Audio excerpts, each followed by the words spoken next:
Welcome to the Culinary Treasure Podcast. I'm Steven Shomler, your host. I am so excited back here in Bozeman, Montana. This is my third year coming out here. I have fallen in love with Bozeman. It's a wonderful culinary community. A lot of people come out here for a lot of other outdoor things. I come here to eat, man. It's just fantastic. If you want to see all of my Bozeman-centric content, you can go to www.adventuresinbozeman.com and see all of my travel articles, food articles, craft beer podcasts right here from Bozeman. Lots of breweries in Bozeman. And more importantly for this episode, culinary articles. This may sound a bit corny, but I am so excited. I'm in, dare I say, a magical place, Land of Magic Steakhouse. So your zip code, Manhattan, Montana, right? That's a zip code. Right. And a lot of people, they may know Manhattan from New York. They, basketball fans, they may know Manhattan, Kansas, but there really is a Manhattan, Montana. This is my second podcast in the Manhattan zip code that I've done. And then you're actually in the township of Logan. Did I have that geography all right? That's right. Exit 283. Land of Magic Steakhouse. Elizabeth and Jay McCurry. What an honor and a delight to be here with you guys. Thank you so much for coming on the podcast. Yeah, thank you, Steve. Well, thank you. So I came here with my son, Zach, in May, and we had just the most exquisite dinner. It was phenomenal. And then I saw you, Elizabeth, running around, just running the place and visiting people and making magic happen. And what impressed me so much is you just looked radiant. It was just an average workday in May, other than we have to deal with this at this moment in time, crazy COVID stuff, and you just looked happier than a pig in mud. You absolutely love this place, don't you? I do love it, yes. Well, we'll get into the story of all that, but first, and also so people understand, you guys, so Elizabeth, this is your restaurant. It is, yeah. But you and Jay are an incredible partnership, and this restaurant wouldn't be here without you guys working together as a partnership. Am I right? Right. And you've even had him sometimes come in and work, behind the scenes, a potato peeler and all kinds of things, right? Yeah, she has me back there doing those different jobs. Yeah, I had him start in the kitchen, but he's worked his way to the dining room. I think she fired me out of the kitchen and then brought me out here to be the busboy. So, yeah, sometimes you're either the busboy or once in a while you get lucky, you get to have a sirloin and a glass of wine, right? Yeah, that's what she says I'm being paid for. He has fringe benefits. Yep. I love that. All right. So, Elizabeth, where were you born? Helena, Montana. And where'd you go to high school? Out in Spokane, Central Valley. And what was the mascot there? I was not into sports, so I don't know. And you probably weren't much into school, were you either? No, I did not like it. I just wanted to get married and have 12 kids. It's funny. Lots of people that are chefs. A good friend of mine, Corey, he's the chef. He works Italian blacksmith with his dad in Bozeman, his dad, Steve. And Corey wasn't big fond of school either. So usually that's a good sign in my world. Oh, if you're not fond of school, you might put out some amazing culinary stuff. And Jay, where were you born? I was born in Livingston, Montana. And that's just the other side of Bozeman from where we're at. Yes, it is. And where'd you go to high school? I went to high school in White Sulphur Springs, Montana. And the mascot there? It's the Hornets. Hornets. Okay. So where did you guys first meet? In Ringling, Montana. Ringling, Montana. Okay. And so tell me a little bit about that story. So you guys actually met, you didn't just meet at Ringling, Montana. You're hiding, you guys met at the Ringling School, which was a K through 8 elementary school, basically, right? Yes, it was. And she used to kind of chase me around. She was a big pest back at that time. I was in 3rd grade. He's in 6th. Did you have a crush on him back then even? Oh, yes. Oh, that's adorable. Okay. So you guys got to know, you met each other 3rd grade and 6th grade in Ringling. So now we'll go forward in time. Your family is living in Spokane now, Elizabeth, right? Right. And 1976, I was around 1976. I still remember all the cool Centennial stuff. My dad drank all the cheap beer he could, and he would buy Centennial fall stuff. I still remember it had a big Liberty Bell on it. Wow, he drank bad beer, but that's a story for another time. So 1976, your family heads back to Ringling, Montana for a all-school reunion. Right. And you're in high school now. You're a junior. Yes. So you're probably 17. Jay's probably 20. And you come back to Ringling, and tell us what happens. Well, they met us at the highway with a wagon with hay on it and the horse and wagon, and they brought us into town on that. And I said to my sister, "Are you going to hustle little Jay?" And she said, "No." And I said, "If you're not, I am." And ever since, we've been together, so. And you guys got married a year later. We did. And you're 43 years. 43 years this Thursday, September 17th. Wow, congratulations, you guys. That is beautiful. And what's, in previous life, one of the things I did is I worked with couples and previous careers, I should say. And I can tell, when couples like each other. And, people would say, oh, I love so-and-so. And I'm like, well, I'm glad you love your wife, but do you like her? Because that really matters. And you guys like each other. And that Most of the days. That is just phenomenal. I think it's wonderful. Okay. So, then time passes. You guys get married. Time passes, and in 1983, you guys move back to Three Forks, Montana, which is just right by here, right? Yeah, Right. just 5 miles to the west. So of people who Logan. don't know geography, it's one of your local areas. Right. Around here, you've got you have Three Forks, you have Manhattan, that's local to this area. Right. Yes. You've got Belgrade and Bozeman, that's local to this area. So Three Forks is one of those local towns, right here, All in Yes. Gallatin County. Yep. County 6. Yep. All right. So, what brought you to Three Forks in 1983? Well, I came here to teach high school. I was teaching industrial arts and driver's ed. And how long did you do that for? Well, I did it for 34 years, so I've been retired now for 3 years. You mean you've been retired from teaching? Yes, from teaching. Because Elizabeth Yeah, probably she- still gets you working here. Oh, yes. I'm She trying to keep him alive. Yeah, she says that's what's going to keep me going, is this place. You guys are funny. I love it. Okay, so now let's talk about the restaurant story. As I understand it, first questions people always ask you is where'd the name come from? So we'll give the myth that we're going with, and then we'll give two other myths. How's that sound? Okay. So as I understand it, 1906 in McAllister, Montana, the Land of Magic restaurant started because the owner's granddaughter wanted. Please name it that. Name it Land of Magic Steakhouse. Is that right? Yes. That's the legend That's we're the going story with. we heard. Yep. Yep. But what are some of the other stories you've heard? That when they built the building, there was a bunch of wild mushrooms grown, so they called it Land of Magic. And the other was when they went to get the note from the bank, the banker says, well, good luck. And he says, it's going to take more than luck. It's going to take magic. I like those two stories too. I think the granddaughter one, I'm excited to be a grandfather. And I think the granddaughter one's pretty appealing. And what's funny, now when I heard Land of Magic Steakhouse and everyone's saying, oh, you got to go to Land of Magic Steakhouse. You got to go. For 2 years in a row, I heard that and just didn't, I apologize, didn't make my way out here until 2020. And, so I just Land of Magic. I just thought that's just what Montana is. It's a magical, awesome place. It's the last best place. Land of Magic Steakhouse. It made perfect sense to me. But what do people ask you, Jay? Well, they'll ask me what time the magic show is going to be starting. It just never would occur to me to do that. For me, the magic started when my plates started arriving. Well, that's not true. That's not true. The magic started when I walked up and I saw the outside, and then as I walked in and walked down the hall, I could feel something good is about to happen. It just was amazing. But the magic got better when the food arrived. But no actual traditional magic tricks here, right? Right. It smells good when you walk in, too, doesn't it? Oh, man, and it smells good. Now, I don't know what they're doing cooking back there, but they are torturing me. It smells amazing. So you started working here as a waitress, Elizabeth, in the early 90s. Yes, I did.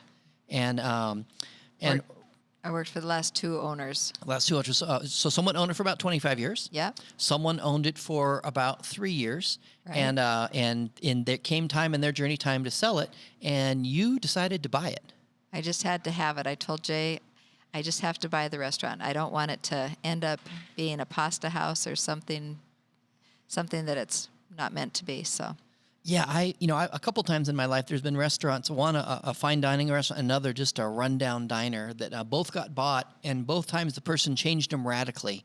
And in the case of the rundown diner, I didn't mind the seats with the booths with the duct tape on them and all it was kind of dirty, but the food was just a breakfast place. I think the kind of breakfast place you'd love, Jay, just bacon and eggs and big hash browns that were perfect. And gentleman bought it. He fixed it up. He no more duct tape on it, put all new booths. But then he fired the cook that had been there forever. He got a whole new breakfast menu, made it hoity-toity, and it went from being packed to being empty. Because when your favorite place changes over, it's just a heartache. And I'll guarantee you, now this is one of the reasons we need to have Jay on here, because Jay's willing to be more honest than Elizabeth, I've discovered. She tries to deceive us and excuse it as humility, but we're not going to let her get away with that because she's pretty awesome and amazing. There were a lot of locals when you bought it that were so thrilled that you bought it, and we're going to keep the Land of Magic Steakhouse, the steakhouse that they knew and loved. Am I right, Jay? Yeah, you are. There's been several times when people have come up to us and said, we're just glad that you guys have bought this place and have done with it what you have done. And I hope that everyone listening to this podcast can someday come and check out this place and you get to meet Elizabeth. But I know some of you won't. And I just wish you could see her face because she's sincerely very, very humble. And I think it causes her physical pain for us to praise her. But, it's just an important thing that there's grateful people around here that live in this community that are thrilled that she saved the place. And you didn't change the menu a whole lot. You just kept everything going. Right. Added a few things, but kept everything that Jim had on it. That's the one that had it for 25 years. And just do everything the same that he did. So. And Jim still comes in. From time to time. His wife had passed away, so he came up here for a funeral, and he came in and saw us. And I bet he was thrilled and just. He is. He always says that it's in the right hands. That's what he says. I just think that is a beautiful part of the story. I absolutely love it. But you did do a little bit of changing, just a little bit, not really with the menu or anything. They added a few items, but a little bit of the decor. You added some of your own ambiance. Like last time I was here, I took so many pictures of so many beautiful things, not just the food, but these lights. You put in these lights. Yes, I'm crazy about moose. I love moose. So they had a lot of horse things in here, and I like horses too, but I'm more of the outdoors kind of girl. So I like the moose and the elk, and so I have pictures of moose, and I have moose lights. And have you ever been to Minnesota? Yes, we have once. Oh, I lived there for 3 years, and everything is moose there. I mean, and it's fun. I love moose too. It's beautiful. But it's just the ambiance here. I guess I'll say it now. When I go to a steakhouse and first, this is an iconic steakhouse. This is one of those destination steakhouses. If you come to Bozeman, people will tell you, oh, have you been here? Have you been there? And they'll tell you to go to Land of Magic. And you'll have to be like, well, what is that? Oh, it's a steakhouse. Okay. You got to go to the Land of Magic Steakhouse. People will tell you that. And it's an iconic destination. And you're aware of that, right, Elizabeth? Yes, it's a destination, but it is well worth it, I Oh, would it's say. very much. And we're about, 20-minute drive from Bozeman. Yes, that's right. And if you can drive from downtown Bozeman to Four Corners, you can definitely make it out here because it's almost as far away. It takes less time to get here than it does to drive across town. I agree. So when I come to an iconic place like this, I want amazing food. That's the whole point. I want amazing food. And the meal I had, and we ate a lot. It was amazing. And then I want interesting, fun decor. I don't care what your theme is. I just want interesting, fun decor. I want it to look nice. I want it to look awesome. I mentioned Italian Blacksmith. They added in a second half recently. They did an addition, and he's got these huge blow-up photos. Steve, he's Italian, of him and his family when he was a little boy. And then you don't even know what they are, but then you find, oh, that's what they are. He's got that ambiance. He's not that ambiance, but that decor. And here, the decor, I just love it. I'm just sitting here now, and man, if people haven't been to Yellowstone, don't understand what it's like to see buffalo. And there you've got this beautiful painting of a buffalo. Just everything about it just feels or just looks so great. So I want good food. I want good decor. But then I want that ambiance that you can't put your finger on, but you feel it. Yeah. And there is that kind of ambiance here. I think it's love. I think that we have love in our food and we have love in our atmosphere. And Jay, where do you think that comes from? Well, she's always one for outdoor stuff, and so it's been good for that. She's picked everything out that's in here. I may say something, and she'll tell me, no, it's going to be this way. So she's definitely the boss. She's going to be the one that chooses it, but we like the same thing. I think the other place it comes from is from her heart, because she has got a lot of love for here. I bet she has a lot of love for her family. Am I right? Oh, yes. Her grandkids just adore. I mean, I'm second compared to Grandma. You can just sit there and look. That's okay. Poor Elizabeth, she's uncomfortable again. But I think the love that I think it's palpable when you walk in here, and the people are happy, and the servers are happy. And I love the customers. I just love my customers. Yeah, it is just kind of a beautiful, amazing thing. I do. I absolutely could feel it when I walked in, and you just kind of you just kind of sigh, and you just kind of let the weight of the world roll off your shoulders and just sit down and just escape a tough reality sometimes, some people for a little while. And to me, that's one of the beauties of dining out, is you kind of get that experience. And you guys offer the whole package, which I just think is fantastic. We've definitely met a lot of good people that we've been in here, good friends, that they became our friends. Yep. That's what's really nice about the place too. And I mentioned locals, so you have locals that that support this. You've got locals from from Manhattan, from Three Forks, locals from Belgrade, locals from Bozeman. All of those people support it, and then you get people from literally all over the world, all over the United States, all over the world. Right. Is that always fun when you meet someone, say, from Florida or from Germany or some It is. faraway place? And then they'll call and they'll say, "Can you send me some of your spice?" Because they just love the spice Well, that we put on our steak, and so I'll mail them out spice. do you sell that? Yes. I didn't know that. Yeah. Oh, that is phenomenal. Okay. So when you want to cook a steak and you want it to taste similar to Land of Magic, but not quite, because you don't have the love that we have that we put in it, then you can have my spice, and it'll be right there. I am so excited now. Land of Magic Steakhouse spice. I didn't know it existed. Yeah. Oh, that is phenomenal. I cannot wait to check that out. I'm going to have to get me some of that.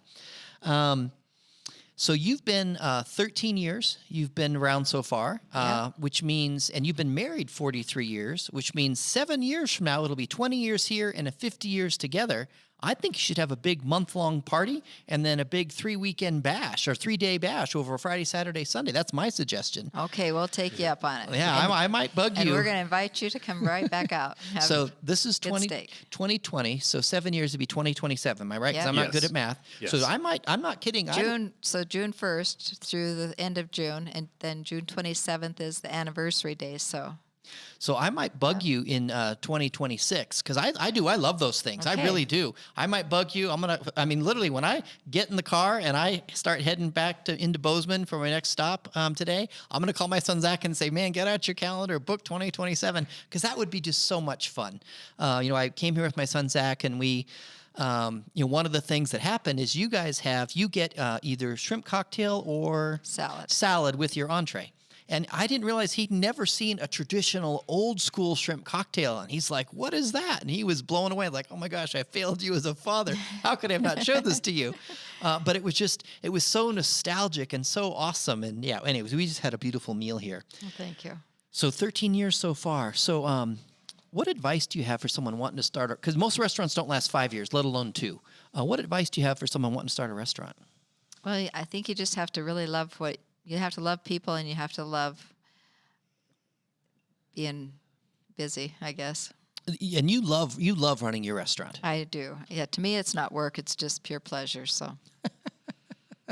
And what's it like? So Montana, it doesn't get extremely hot here, like in some parts, like maybe in Phoenix. You do get some heat. You do get 90-degree days. You get occasional 100-degree days, right? Yeah, we do get that every once in a while. Gets Not hot in the real kitchen. common, but definitely we get into the 90s. But then you get something different than other parts of the country. Some parts they don't get is the snow flies here. I mean, I think summer lasts, 42 days is how long summer lasts around here. And then the snow flies, but often October, November, the snow flies, right? And you get cold weather. And so what's it like running a restaurant where there's some cold weather like that or storms blow through? Well, when it does turn cold, you will notice that people have stopped coming out for a little bit, but after a couple days of the cold weather, here they come again. They get used to driving on the roads and in the snowstorms. So that really doesn't hurt us a whole lot. We're not as busy, of course, in the winter as we are in the summertime. But again, in the summertime, bad weather actually helps us out because just people aren't going out on the lake. They're not having their barbecues, and they come out to dinner. Yeah, and I love to eat a warm meal like this. Like if it was cold and of course I lived 3 years in Minnesota. I know what it's like when it's like 10 below, which is insane to me. I actually know what that's like. But it is. If it's below freezing, I would definitely come here some cozy afternoon, just feel the love, have a great steak. Oh, man. Yeah, the colder it is outside, the better it is because the roads bear off then, and you don't have to worry about bad roads. So you're exactly right. I like that. Yeah. All right. So if you do come to Bozeman, if you're not a local and you come to Bozeman for skiing, just drive up I-90 just a little bit and come to Land of Magic Steakhouse. I cannot emphasize that enough because you're open year round. we are 7 days a week. We're only closed 7 days out of the year, so unless the power's out. So. All right.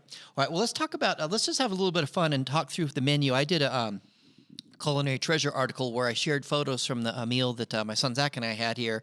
I took a lot of pictures then. So one of the things I loved was your dark and tan onion rings. Those just blew me away. I didn't know what to expect, but I had like dark onion rings and I had light onion rings. That's just because they must use like a regular beer and then a dark beer. Is that about right? Yeah, they're great, aren't they? Oh, they're fantastic. And deep fried pickles. I love me some deep fried pickles. That's a weird thing. Not everybody knows about those. I think it's a Midwest thing, but it's like putting your cheddar cheese in your apple pie, deep fried pickles. I absolutely love the those. deep fried pickles too. Do you have anything on the appetizer menu that's a favorite of yours? Probably the mushrooms. I like the breaded mushrooms. Oh, those are very good. And then you have something that's really old school that I know a lot of people that have traveled the world love on your appetizer menu. You have escargot. Yes, and people say that it's second to none to other places. So.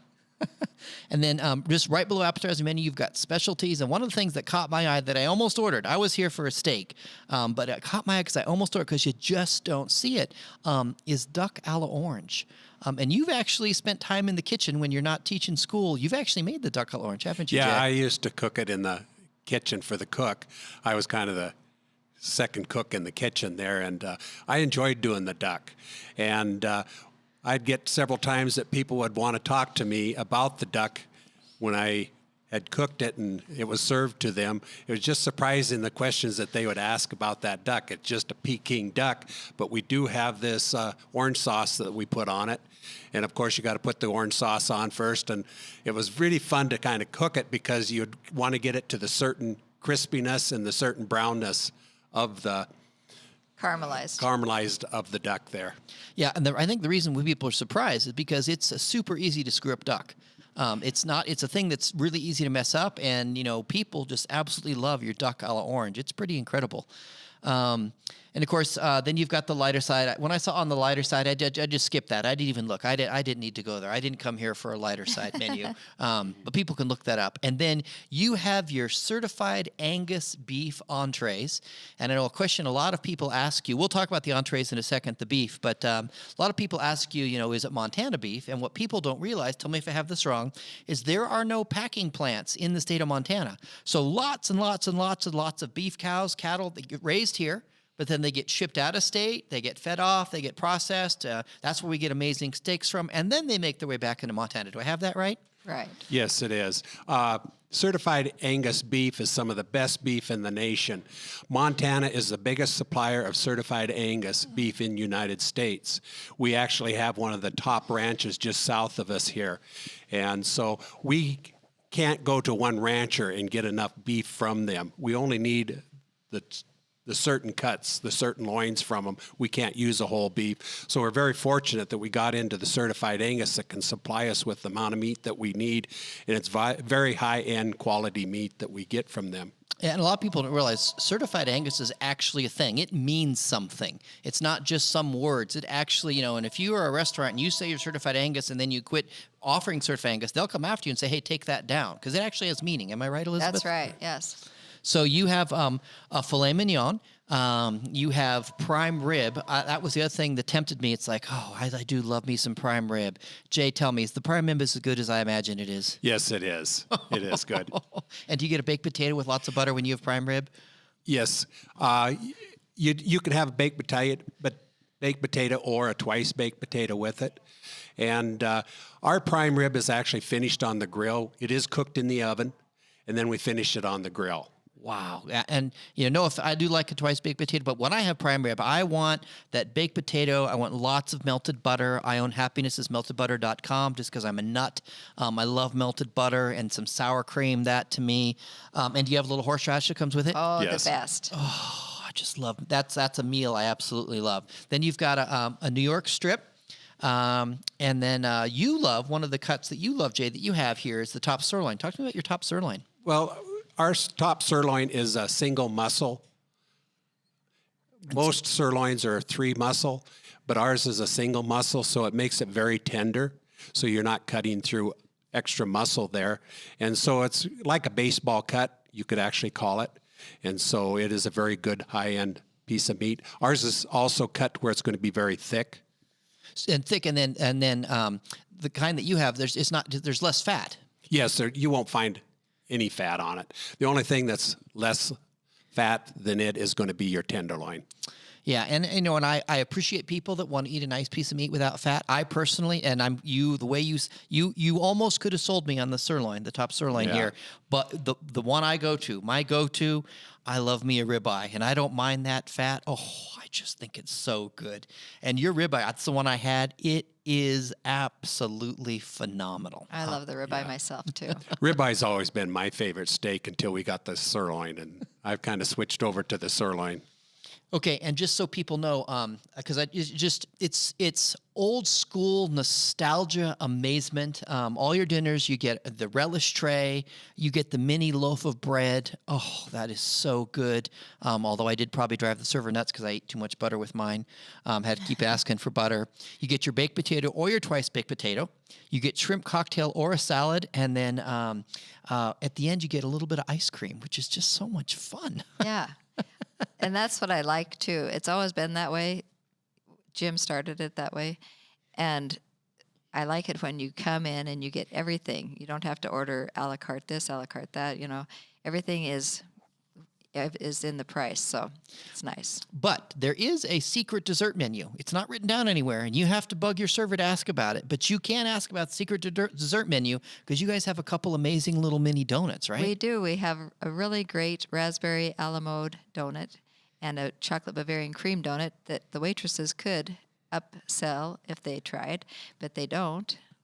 Well, that's why I'm telling people it's the secret they need to ask for. Because Yes. I want to know. I don't want to miss anything. Great, I'm getting ice cream. I love the raspberry one. But what else can I get here? And I think that's what I got was the raspberry donuts. I ask, I find out, man. So I'm encouraging people on the secret menu. And then you also have on your menu seafood entrees. And so there's a lot of things on there. You have prawns, you have crab. But two things that just stand out to me. People love the scampi. Yeah, the scampi is great. And then lobster. You guys have lobster steak and lobster, man. That is just a classic combination. Yeah, it's pretty hard to find, they say. People tell me they can't find it many places, so I'm glad that I have it on my menu. You do. You have it in your menu and do a great job with it. And you guys are, you're not a lunch place, you're not a breakfast place. You're open early afternoon till early evening, roughly. Right. And I don't want to say hours because hours change, but, generally you open around 3 o'clock and generally you close depending on the time of day, time of year, around 8 or 9. Is that generally right? Right now it's 4 o'clock just because of the COVID. Okay. thing. Yeah. But it's early afternoon. Right. And not lunch, so this is a dinner house. It is, yeah. Yep. So I absolutely think it's charming. I love it. I'm so delighted. We had you guys on the podcast. Yeah, thank you for coming in. I cannot Eating wait with till us. Yeah, 2027. Zach and I and his girlfriend Elizabeth, we had just an amazing meal. It was phenomenal. Jay, what's it been like watching your wife? In my opinion, Elizabeth, you're fulfilled professionally. I am, yes. I'm quite happy. Yeah, and so many people. I'm sure you've seen teachers. I have lots of friends who are teachers, and some teachers are filled, and some teachers hate teaching. You've seen it, right? And yes. it's a heartache. Heartache for me. It's a heartache for the students. But what's it like for you to see your wife have a career like this, where she owns and has built a business, and she's so fulfilled? That's just got to fill your heart with joy. Oh, it does. I'm so happy for her because she does really enjoy the place. I can see that. She's actually works extremely hard. She's down here during the day doing things that people never see. And so she's done quite well with the place, and I'm real happy with it. And I wish And her. they could see the love in your face, because you're also very proud of her. Yes, I am. And that's just beautiful. Brings tear to my eyes, actually. But I wish people could see both of you right now. It's obvious you care for each other, and it's amazing. And there's a succession plan, because Jay, you retired teaching. And so you've got daughters coming along. So maybe in a couple years, I'll have to come back and do a podcast with the daughters about what it's like to be part of the Land of Magic Steakhouse. Yeah, because I'm never going to sell the place. I'm going to pass it on to my girls, and it will always stay the same until they can't do it anymore. But I do have grandkids, so maybe they'll come up and do it. And I know that you guys I know that you, Elizabeth, love being here. But I hope as time progresses, you can slip off every once in a while, now that Jay's retired, and maybe take a couple trips with him and go to some places you love. I think that would be great. And before we close this podcast, I was out having dinner Sunday night, and I ended up getting seated at the bar, and a couple spaces down, there's this gentleman, and we start visiting, and all of the sudden, you guys come up. David Spencer, Rosa Ranch. I think he's been a ranch around here for 50 years. He was so excited to tell me how amazing both of you were and how special your restaurant was and how lucky I was that I was going to be coming here on Tuesday to do this podcast. And I am sure that is a story that repeats itself hundreds, if not thousands of times across all of Montana, across all the world. Now, when I tell people, hey, I've already told people, oh, you're going to Bozeman, you got to go to Land of Magic Steakhouse. And so I think I liked David very much. What did I tell his wife? Caroline, as they were leaving, I said it was an honor to meet both of you. And I looked at Caroline and I said, I'm pretty sure that David is cantankerous as all get out, but he has a great heart. And she laughed and he smiled. But it was such a joy to hear how much he loved both of you guys. He likes it, Jay, when you come out and hang out at the ranch. Oh, he wants help. Oh, he always wants help. Yeah, and then he loves you, Caroline. He loves you, Elizabeth. He and his wife, Caroline. But then he loves this place, and I just like, okay, this is exactly what it's like to be part of the Land of Magic community. So thank you guys so much for being on the Culinary Treasure Podcast. I wish you all the best. Thank you, Stephen. Thank you. Cheers.